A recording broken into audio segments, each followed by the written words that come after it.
మాడిపోకుండా శనగపిండి కవచం, అది కూడా ఒక నేర్పు. కొంతమంది మిరపకాయ బజ్జీలు వేస్తారు, ఎలా ఉంటుందంటే పెద్ద రగ్గులో చిన్న పిల్లాడు పడుకున్నట్టు ఉంటుంది ఆ మిరపకాయ.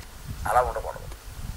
ఇంత లావు రగ్గు, పెద్ద మంచం, పిల్లాడేమో ఎంత, పిల్లాడు కదా సరిపోతుంది. మిరపకాయ చుట్టూ శనగపిండి ఎక్కువ ఉండకూడదు.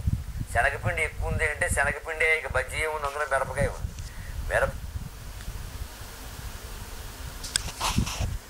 మిరపకేసి బుచ్చు చూస్తుంది ఏదో మన్మథ బాణం లాగా పడిపోవలసిందే. ఇంకా మన్మధుడికి 5 బాణాలు ఉన్నాయి, అందులో మిరపకాయ బజ్జీ కూడా ఒకటే ఉంటుంది బహుశా. ఉచ్చి చూసి నుండి గుండె వైపు ఆ పైన దాన్ని ఇలా పిండిలోంచి తీసి ఆ నూనెలో వేస్తాడు మూకుళ్ళు. అది ఇలా గుండ్రంగా ఏదో చిన్నపిల్లలు చూడండి రేకు పొడవలు నీడలో పెట్టి తిప్పుతూ ఉంటారు మిషన్ పెట్టి ఆడిస్తూ, అలాగా గిలగలగలగలగలగలగల అలా తిరుగుతూ ఉంటుంది.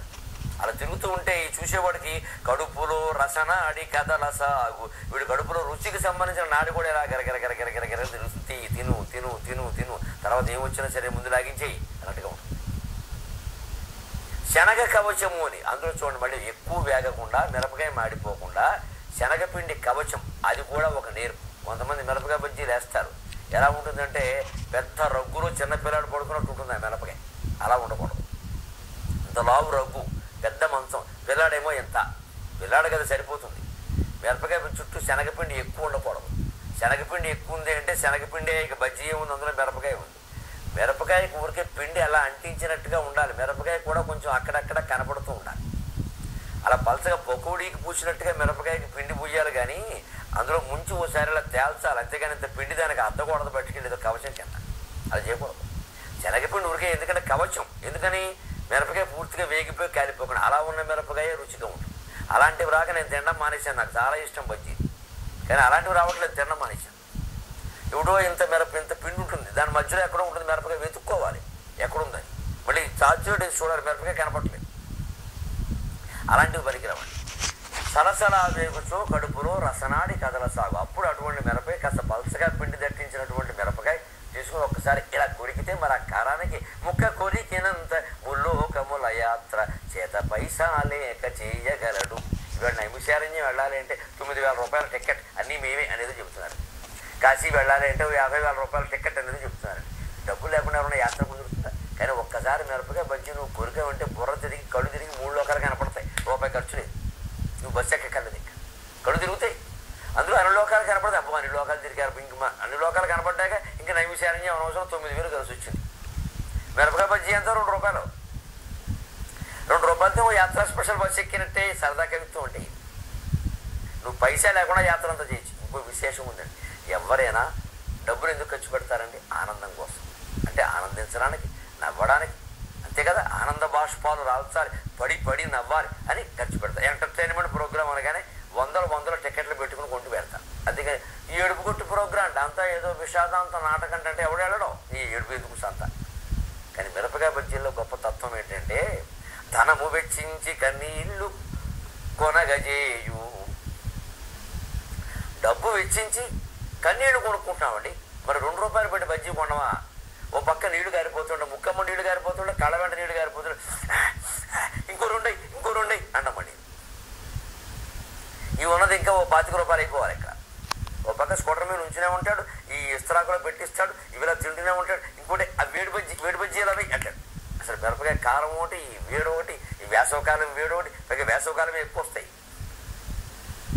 ఇదే మరి రుచి. డబ్బు పెట్టి కొనుక్కుని ఏడుస్తున్నారంటే పరిగెట్టుకుని, ఎంత గొప్ప రుచి ఉండేది. ఎవడైనా డబ్బు అనేది నవ్వడం కోసం ఖర్చు పెడతాడు, ఏడవడం కోసం డబ్బు ఖర్చు పెట్టడం అనేది మిరపకాయల్లోనే చూసాం. అంటే జీవితంలో కన్నీళ్లు ఎప్పుడు దుఃఖానికే వస్తాయి అనుకోకండి. ఏడ్చినా నవ్వినా కన్నీళ్లే వస్తాయి అన్నాడు కవి. మిరపకాయ బజ్జీ తిన్నప్పుడు వచ్చే కన్నీళ్లు ఏడుపు కన్నీళ్లు కావు, ఆనంద బాష్పాలు లాంటివి, రుచికి సంబంధించిన నీళ్ళే. ఆ రుచి ఆస్వాదన ఎక్కువైపోయి ఊహాల జారే అనమాట. అవి రావాలని కోరుకుంటాం. అంటే జీవితంలో డబ్బు వెచ్చించడం కేవలం ఆనందం కోసమే కాదు, కన్నీళ్ల కోసం కూడా వెచ్చిస్తాం. అన్ని కన్నీళ్లు ఏడుపు కన్నీళ్లు కావు, అది గుర్తించవయ్యా. జీవితం అంతా ఎప్పుడు ఏడుపే కాదు, బోడు సుఖం కూడా ఉంది, సుఖంలో కూడా కన్నీళ్ళు వస్తాయి.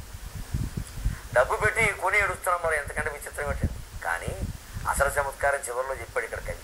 1, 2 మంచిది. ఎంత బాగున్నా మిరపకాయ బజ్జీలు 1, 2 మించి తినకూడదు. ఎక్కువ అనుకో, బాగున్నాయి కదా నాకు నుంచి ఓ 7, 8 లాగించేవనుకో, అప్పుడు వెళ్ళిపోతావు. స్కూటర్ మళ్ళీ బయలుదేరుతావు, వెడతావు, ఇంటికి వెళ్తావు, బాగానే ఉంటుంది. తర్వాత తర్వాత కడుపులో అదోలా ఉంది, మరి అదోలాగే ఉంటుంది 8 తిండి. ఇంకా అక్కడి నుంచి తర్వాత ఏదో తిప్పడం, అక్కడి నుంచి అక్కడి నుంచి పడక గది నుంచి నీళ్ళ గది వరకు వరుస పరుగులు, ఇంకా చెంపించుకోవడం పరిగెట్టడం. ఇక ఈ పరుగుల విషయంలో 1 2 మంచిది, ఎక్కువైన సచిన్ టెండూల్కరుడు మాకు సాటి రాడు. సచిన్ టెండూల్కర్ కంటే ఎక్కువ పరుగులు వేస్తామండి. ఆయన చూడండి క్రికెట్లో ఈ బ్యాట్ దగ్గరికి వికెట్ దగ్గరికి పరిగెడుతూ ఉంటాడు. ఇలా పరిగెట్టి 4 పరిగెట్టగానే సెంచరీ కొట్టాడట. ఆయన కూడా మనతో సరిపోడని పరుగులు వేస్తాం, ఫ్రమ్ బెడ్రూమ్ టు బాత్రూమ్ లెక్కది. ఎవరు లెక్కట్లేడు ఈ పరుగుల్ని. ఇంత విచిత్రమైన తత్వం కలిగింది మిరపకాయ బజ్జీ. ఇది బజ్జీ యొక్క తత్వం. ఒక చమత్కారమైన శ్లోకం అండి. భగవత్ ప్రార్థన చేయడంలో కూడా ఎన్నో చమత్కారాలు ఉన్నాయి. ఒక భక్తుడు భగవంతుడితో అంటున్నట్ట, శ్రీ వెంకటేశ్వర స్వామితో, స్వామి సంఖ్యాతుం నైవ శక్యంతే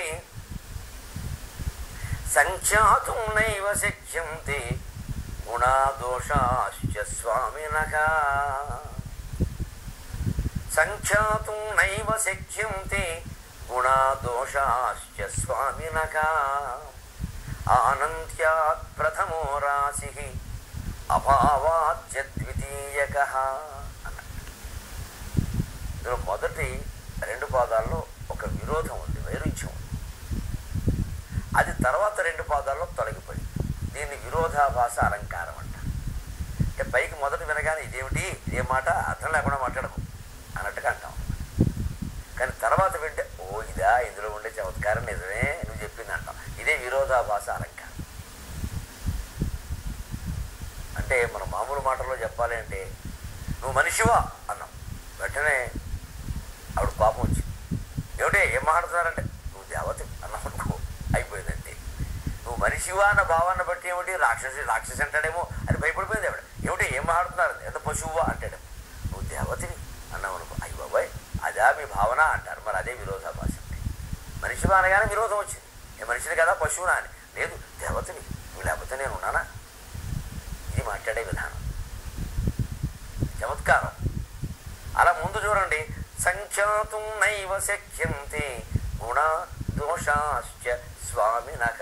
స్వామి అంటే శ్రీ వెంకటేశ్వర స్వామి.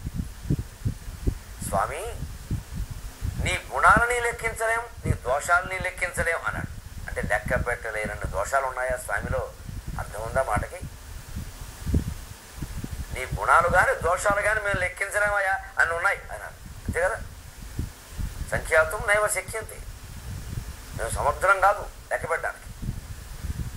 అన్ని దోషాలు అన్ని గుణాలు ఉన్నాయి నీలో. వెనగానే స్వామికి కూడా అనిపిస్తుంది, ఒరే నీ ఇల్లు బంగారంగా, గుణాలు ఉన్నాయంటే పర్వాలేదురా, అనంత కళ్యాణ గుణ సంపన్నుడు వెంకటేశ్వర స్వామి. అందుకని పొరులు లెక్కించలేమంటే అర్థం చేసుకోవచ్చు. దోషాలు కూడా అన్నీ ఉన్నాయా, ఏదో 1 2 ఉంటే ఉండొచ్చులేరా బాబు.